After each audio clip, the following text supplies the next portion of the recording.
Hyper-Aware of a Spiritual Realm by E.N.E. Chapter 2, Music Minister. I believe I've loved music since before I was born. A heart that beats with rhythm, mimicking the rhythm of a song. I wonder, do you think God did that on purpose? When I was a child, I would write little songs about my favorite animals, which as I got older would eventually turn into songs telling stories about characters I would make up. I would fall into bed at night and listen to my favorite music on my first MP3 player. I would literally look forward to this alone time. I couldn't wait for that moment at the end of the day. Each year, I seemed to fall in love with a new instrument, and I would begin my instrument collection when I was barely 12. I met a kindred spirit, 20 years older than me, who would help shape me into the musician I became. She helped me learn that it was completely okay and a beautiful thing to embrace fully what it meant to be an artist, deep feeler, and free spirit. She was the first person who told me she thought I had a beautiful singing voice, and I never forgot it. To be honest, I was a bit shocked. It was the first time I ever heard anything like that. The most common thing I was told, even years afterwards, was that my voice was, quote-unquote, too quiet, or I couldn't hear you, and that was it. Sometimes I would even be told to be louder, which is like someone saying, why don't you change your personality? I'm thankful that in time there were kind people who could appreciate what I was offering without wanting or trying to change who I was. Music was my biggest source of therapy throughout my teenage years, and the very thing that helped me feel connected to God. I would end up having panic attacks often, and sometimes the only way to recover was listening to music that calmed my body down. Such intense and extreme pain and mental anguish for a girl so young. My brother generously gave me recording equipment when I was quite small, still. It took a long time to actually practice and gain the skills of recording in a way that would sound the way I wanted. I don't think it was until then that more people began to understand my creative vision and truly hear what I was making. I was still given unsolicited advice about my recording skills when I was still very young and going through a period of grief. Thankfully, I became a bit more bold at this point and told this person how inappropriate and hurtful it was.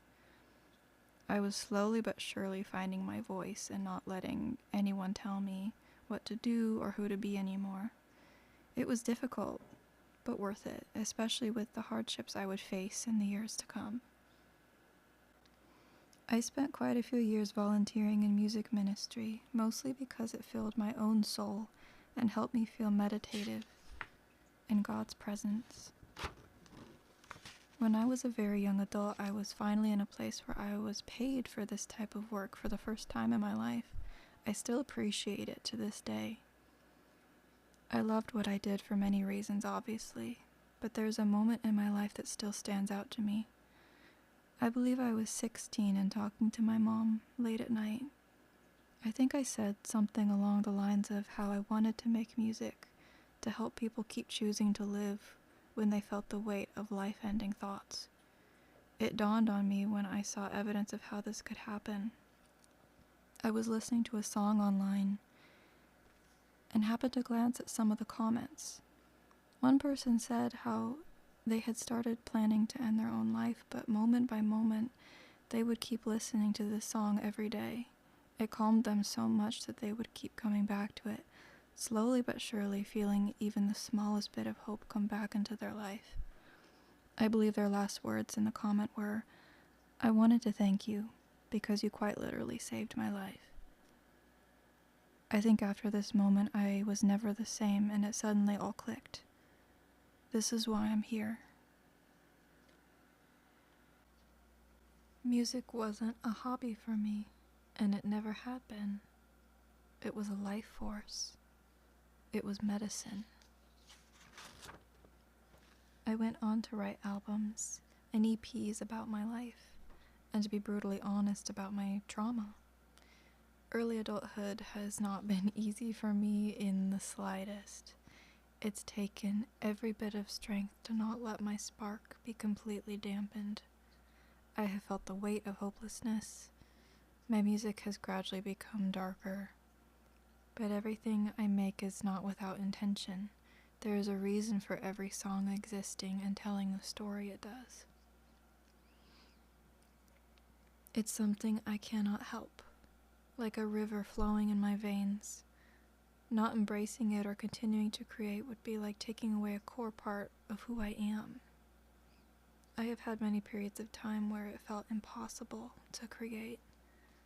A lot of depressive episodes have done that, but also just long stretches of time where I was empty, exhausted, and simply unable to make anything. I've learned it happens, and there's nothing wrong with you for going through it. It's a reminder that we are, in fact, human.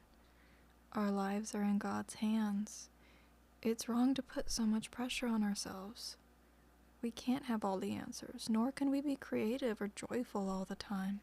It's okay to feel the sadness, the emptiness, the self-doubt. It's okay to not feel confident. When I first truly began writing an album that came from pure pain and grief, I decided to name it Tear Bottle. I feel as though I tend to revisit and think of that body of work the most because it was a scary point in my life where I wasn't sure if I could make art anymore. At that point in time, I had been sick with a health decline for almost a year. I felt like I wasn't myself anymore. In many ways, all I felt that I had left were my tears. I would break down crying almost regularly, and I couldn't understand what was wrong with me. I had a community of friends I loved, and I was even living out some of my dreams. Why did I feel grief so intensely? Why was I not happy? I had no idea I was chronically ill. I thought everything was all in my head. Music once again became medicine to somehow help me cope and survive a brutally painful season. I would go on to complete the series of Blood, Sweat, and Tears albums. The next year I wrote Bleeding Paint, and then Down Sweat. I discovered my love and passion for music videos and created a visual album for the last body of work. Capturing the way I saw life and bringing new, raw, real feelings and experiences to life became something I desperately needed to do. I'm proud of how far I've come throughout so many years of trying to figure it all out. I'm proud to call myself an independent songwriter and producer.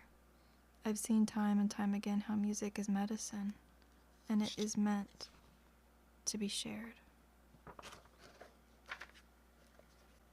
By nature, it's wild and free, not meant to be caged forever. There's always going to be someone out there who needs to hear that song. A quote from Porter Robinson. Then somebody somewhere finds the warmth of summer in the songs you write. He is still good.